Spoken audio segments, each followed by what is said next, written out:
গত দীর্ঘ 17 বছর বিএনপি জামাতের অসংখ্য নেতা কর্মী গুম হয়েছে, খুন হয়েছে। এই রাষ্ট্র ব্যবস্থা সংস্কারের জন্য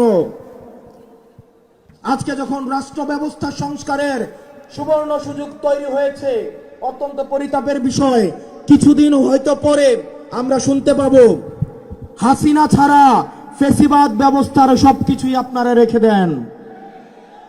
শুধু এই কথাটা হয়তো লজ্জায় তারা বলতে পারছে না।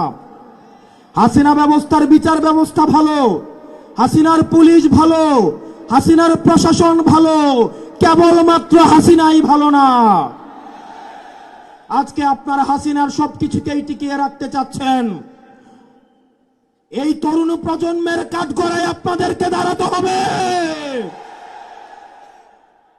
অসংখ্য লক্ষ তরুণ প্রজন্ম যারা প্রধানমন্ত্রী হইতে আসে নাই, শুধুমাত্র এই দেশটাকে ভালোবেসে রাস্তায় নেমে এসে বুকের তাজা রক্ত ঢেলে দিয়ে হাসিনাকে ভারতে পালাতে বাধ্য করেছে।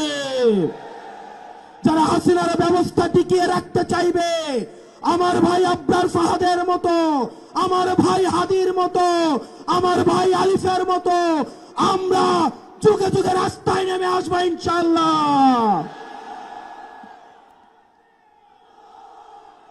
বাংলাদেশ স্পষ্টতই দুই ভাগে বিভক্ত। এক ভাগ গোলামীকে বরণ করার জন্য প্রস্তুত হচ্ছে, আরেক ভাগ আজাদির পক্ষে অবস্থান নিয়েছে। এক ভাগ ভারতীয় আধিপত্যের কাছে মাথা নত করেছে, আরেক ভাগ ভারতীয় আধিপত্যের বিরুদ্ধে বিদ্রোহ ঘোষণা করেছে।